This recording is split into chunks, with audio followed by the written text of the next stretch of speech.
We'll take first question here on this third row. There you go, on your left. Mike Leslie, WFA. Kyrie, I know the other night after game 2, you started talking a little bit about, hey, I've been in this situation before, down 0-2, and come back in a series. And I know then you walked into the locker room and told the guys, hey, we're fine. Where does that confidence come from? How do you instill that in the rest of a roster that hasn't been through this the same way that you have been? Yeah, I mean, I've been saying it all year. Failure is the best teacher at times, and it can inspire you to do great things. It's our first time being in the finals as a team with this group. We understand who we're up against, the competitive level, the nature of the finals, the competitive level we have to play at, and then also the adjustments that we have to make out there on the floor, just as players. The coaching staff is doing a great job preparing us, but it's our job as players to make those adjustments and play even harder, especially when the game's getting a little out of balance or we have a lead and we want to extend it a little bit. So a lot of it is just a learning curve for myself, for my teammates, and also a peace of mind that we give each other that, we want to give ourselves a chance by leaving it all out there on the floor and playing our best and preparing the best way we can. So that's literally been the focus since Game 2 ended, was just putting our best foot forward, coming back home, feeling good, feeling familiar, and letting our game speak for itself. Fifth row on the aisle on your right. Hey, Kai. Blake Elliott, 105 through the Fan. How confident are you in just your own personal game, kind of getting back on track, I think even to your own standards of where you didn't want to be in games 1 and 2, coming back home? Where are you at mentally just in your own game?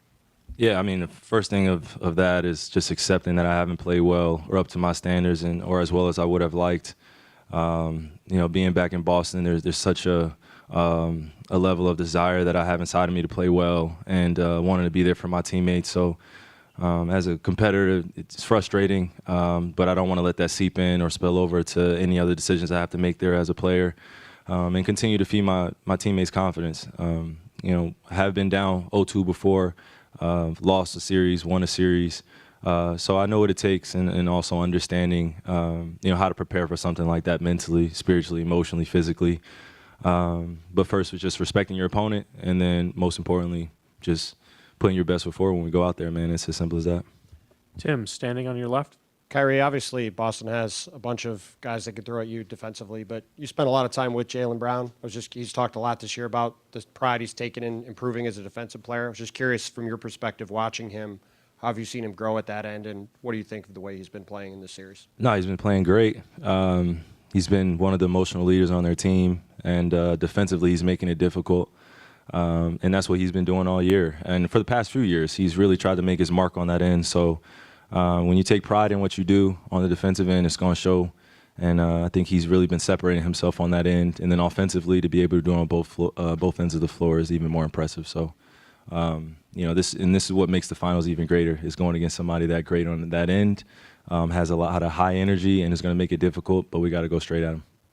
Jeff, fifth row on the left. Jeff Zilgate, USA Today. Kyrie, what didn't you like about games 1 and 2? Was it more than missed shots? And then what does a much better game look like for you in game 3? Games 1 and 2 is just about our total team effort and how we can control a lot of the mistakes that we made out there, whether it be turnovers. Obviously, the missed shots are going to happen. That's a basketball game. I can be a lot more fundamentally sound, technical on my shots.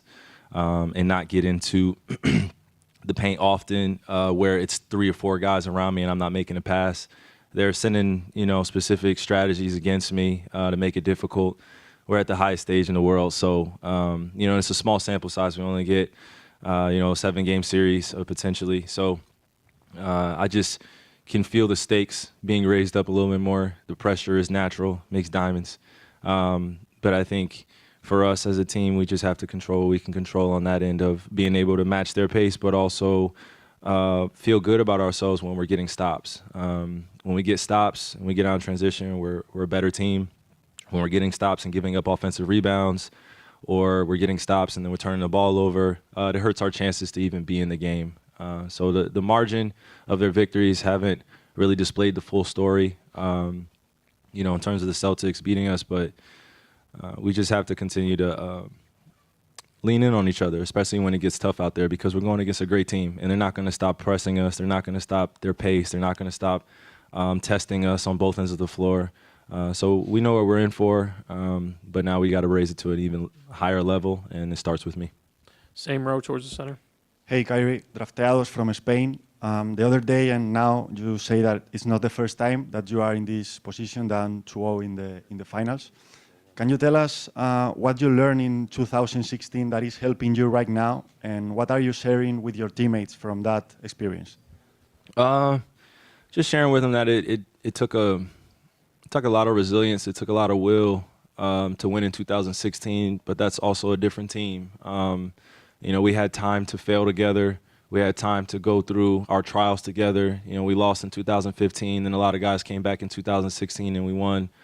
So there was an inner motivation there. And we also knew who we were going against and how well they played. So I think if you have a healthy way or perspective of looking at where we are now, it feels like we are that team that's gaining the experience, that's being able to fail at this level, and now we have an opportunity to respond, and that's all you can ask for in a basketball season. If you asked me in September or October, would I want a chance to be down 0-2 and having a chance to respond in Game 3 or be out of the playoffs, I think I would choose the former. It's as simple as that in terms of just putting it in perspective. We're only teams left, and this is about chess. That's all it is. Next question here on the front. Kyrie, here with NBA social media. I'm a correspondent for today. It seems like, you play the game free, day in and day out. I just kind of want to know the, different variables, whether, the people you surround yourself with, does it come from your work? Does it come from, different routines that you do? Just want to, kind of get your thoughts on, how you are able to, go in and play a, free 48. Yeah, no, that's a great question, Kay. I think it starts with, just being aware of your own goals and what you want to accomplish, your team goals, how you can help accomplish that, but also what's going to bring you peace of mind off the court when you leave it.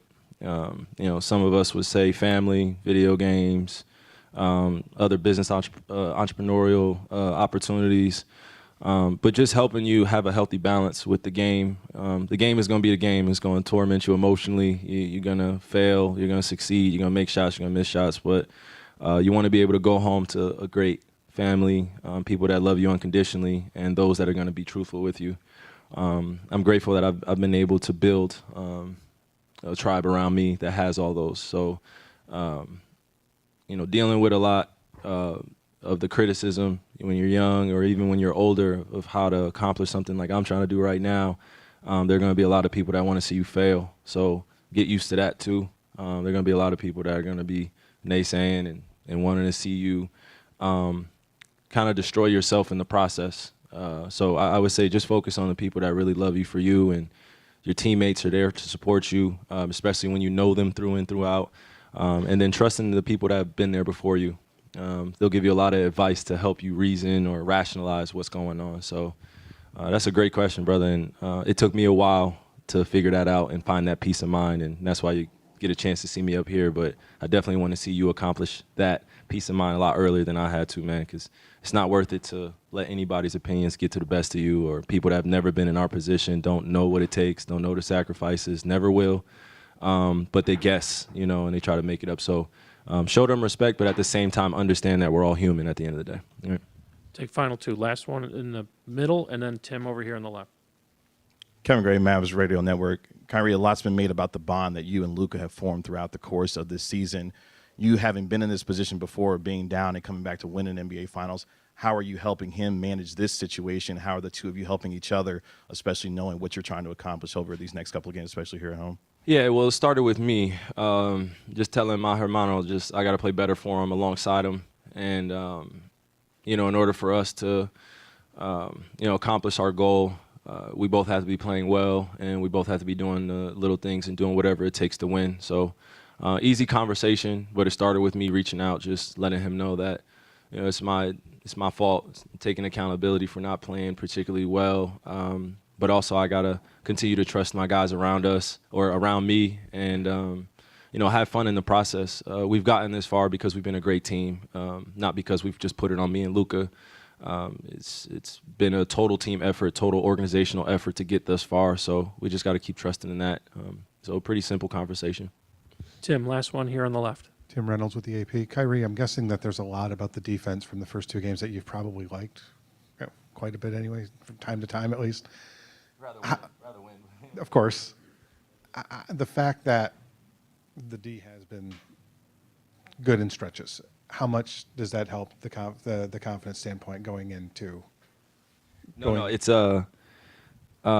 man, we definitely have had some moments of positivity on the defensive end where we've gotten the missed shots. Again, when I just remember one play that comes to mind, just where potentially could be down 6, and then Peyton Pritchard comes down and hits a 3 going into the fourth quarter, where it gives them a little bit more breathing room to have the game in their hands. So just being aware of some of the plays that they're going to try to make at the end of quarters, the plays that they try to make to start off the game to get them going a little bit, the plays that they run when we're in the lead. We've had the lead in the first quarter 12-6 both times or 13-6 both times, and we're feeling good about ourselves, and they come out and they run the same play 4 times in a row. So our IQ has to be at an even higher level, and also our communication and trust has to be at an ultimate level where we can just trust our instincts out there.